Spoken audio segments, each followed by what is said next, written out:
A construção do templo por Salomão. Você já imaginou como foi construída uma das maiores obras da história bíblica? O Templo de Salomão não foi apenas uma grandiosa construção de ouro e cedro, mas um marco espiritual que refletia a presença de Deus no meio do seu povo. Desde a escolha do local até a manifestação da glória divina, cada detalhe dessa obra carrega um significado profundo. Neste vídeo, vamos mergulhar nessa jornada, explorando a edificação, os rituais e as lições que esse templo nos ensina até hoje. Então, se você quer entender essa história de forma detalhada e enriquecedora, já deixa o like, se inscreve no canal e ativa o sininho para não perder nenhum conteúdo. Vamos começar. Quando Salomão subiu ao trono de Israel, ele não recebeu apenas a autoridade sobre um grande e próspero reino, mas também a responsabilidade de realizar uma missão divina de enorme importância, a construção do templo de Deus. Este projeto, tão significativo para o povo de Israel, já havia sido concebido pelo coração de seu pai, o rei Davi, que desejava construir uma morada permanente para o Senhor. No entanto, Deus, em sua sabedoria, determinou que essa tarefa seria realizada não por Davi, mas por seu filho Salomão, simbolizando a continuidade do plano divino e a transferência de um legado sagrado. Davi, apesar de ser um homem segundo o coração de Deus, foi impedido de construir o templo, devido às guerras e batalhas que travou durante seu reinado. Em seu lugar, Deus escolheu Salomão, que traria paz ao reino e seria o arquétipo do governante sábio e justo. No 4º ano de seu reinado, no mês de Ziv, uma data significativa, Salomão deu início à construção do templo, que se tornaria um dos maiores marcos da história do povo de Israel. Não se tratava apenas de uma grande obra de engenharia e arquitetura, mas de uma declaração de fé, um ato de obediência e um ponto de conexão eterna entre Deus e seu povo. O templo seria, acima de tudo, um reflexo do compromisso espiritual profundo e inabalável do povo de Israel com o Senhor, um lugar de adoração, de sacrifício, de arrependimento e de celebração da santidade de Deus. Escolhendo o Monte Moriá como o local para a construção, Salomão deu continuidade a uma tradição histórica e espiritual de grande significado. Esse monte não era um terreno comum, ele havia sido palco de um dos momentos mais profundos da história bíblica, o sacrifício de Isaque por Abraão. Aquele evento, carregado de fé e confiança, foi um teste para o patriarca, que, ao ouvir o comando de Deus, prontamente se preparou para sacrificar seu próprio filho, acreditando que, mesmo na morte, Deus seria capaz de cumprir suas promessas. Deus, no entanto, providenciou um cordeiro em lugar de Isaque, fazendo com que aquele local se tornasse um símbolo eterno de provisão divina e de fé. Assim, a escolha do Monte Moriá não foi apenas uma coincidência histórica,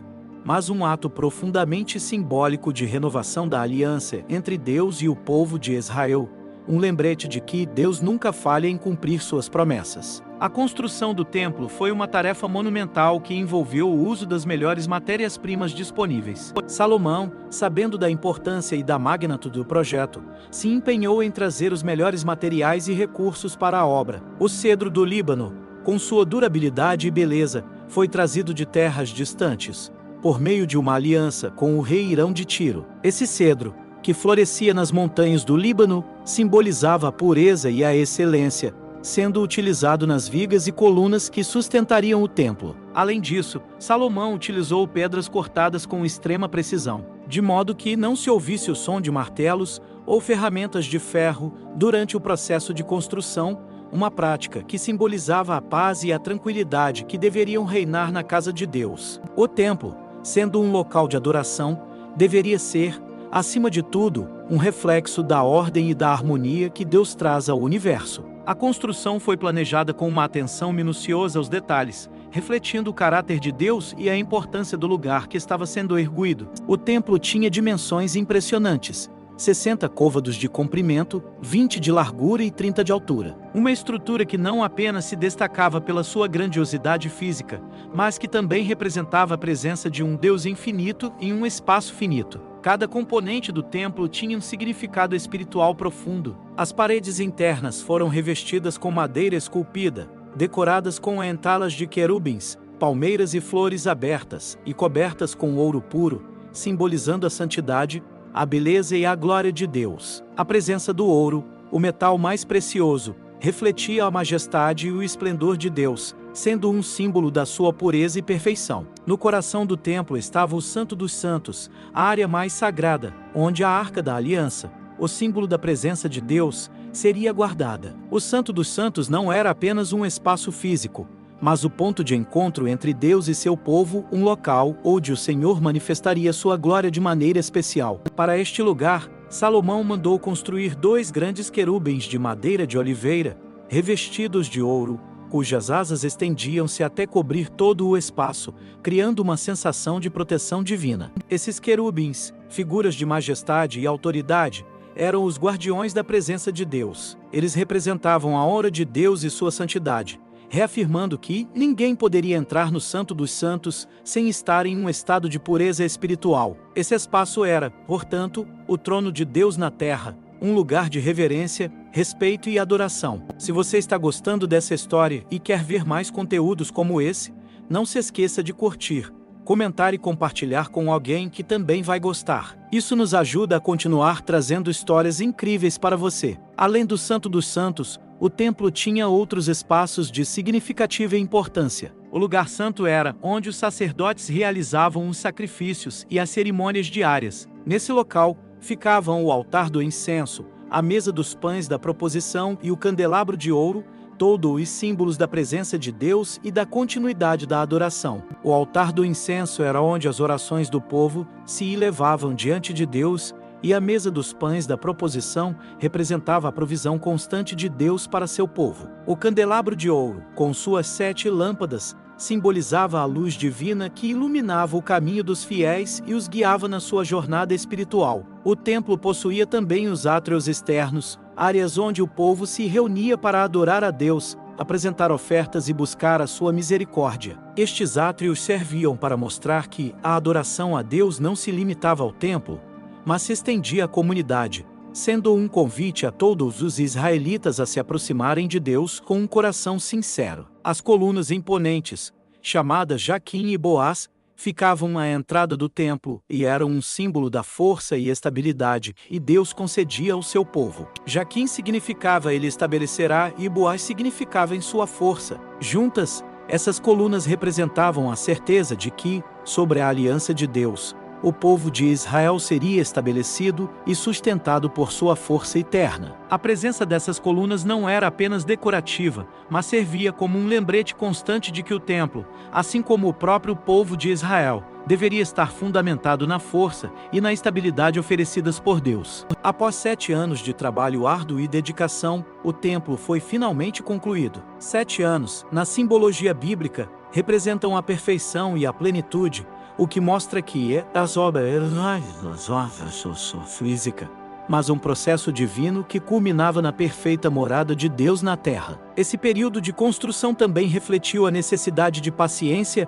perseverança e compromisso na vida espiritual. Muitas vezes, queremos resultados rápidos e imediatos, mas as maiores realizações requerem tempo, disciplina e um coração fiel que confia no plano divino. Quando o templo foi finalmente concluído, Salomão organizou uma grandiosa cerimônia de dedicação, convidando todo o povo de Israel para celebrar o cumprimento de uma promessa de longa data. Durante a cerimônia, a Arca da Aliança foi levada ao Santo dos Santos e, no momento em que os sacerdotes saíram do local sagrado, uma nuvem espessa encheu o templo, simbolizando a presença gloriosa de Deus. A glória de Deus se manifestou de tal maneira que ninguém conseguiu permanecer de pé devido à intensidade de sua presença. Esse evento foi uma reafirmação de que o templo, embora grandioso e impressionante, não seria nada sem a presença de Deus. O ouro, o cedro, as pedras preciosas, todos os materiais usados na construção eram secundários,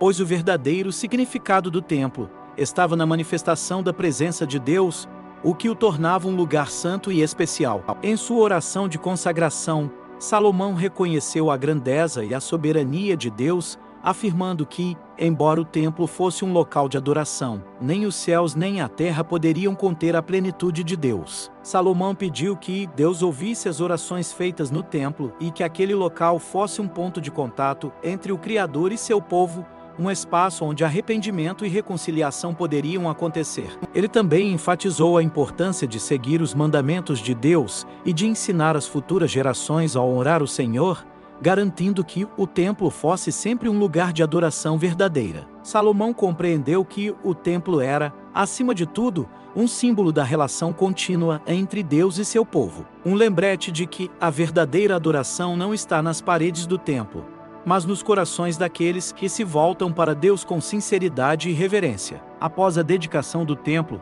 uma grande celebração se seguiu. O povo ofereceu sacrifícios em abundância e a alegria era palpável, pois o templo representava o cumprimento da promessa de Deus. O evento também foi uma renovação espiritual, uma oportunidade para o povo de Israel relembrar que, quando colocam Deus no centro de suas vidas, Ele habita com eles, abençoando-os e guiando-os. No entanto, embora o templo de Salomão fosse grandioso, ele não seria eterno. Mais tarde, o templo seria destruído, lembrando a todos que as construções terrenas são passageiras. O verdadeiro templo de Deus, aquele em que Ele deseja habitar, não é feito de pedras, mas sim do coração daqueles que o amam e obedecem a seus mandamentos. A verdadeira morada de Deus é um espaço interior, onde sua presença transforma e renova a vida de todos que o buscam com sinceridade. O Templo de Salomão foi uma das maiores obras já construídas, mas a verdadeira grandeza dele não estava no ouro ou na madeira de cedro,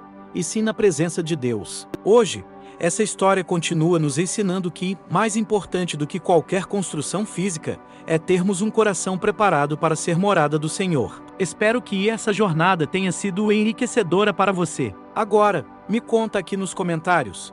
O que mais te marcou nessa história? Compartilhe esse vídeo com alguém que também vai gostar desse conteúdo e, claro, não esqueça de deixar o like, se inscrever no canal e ativar o sininho para não perder os próximos vídeos. Até a próxima!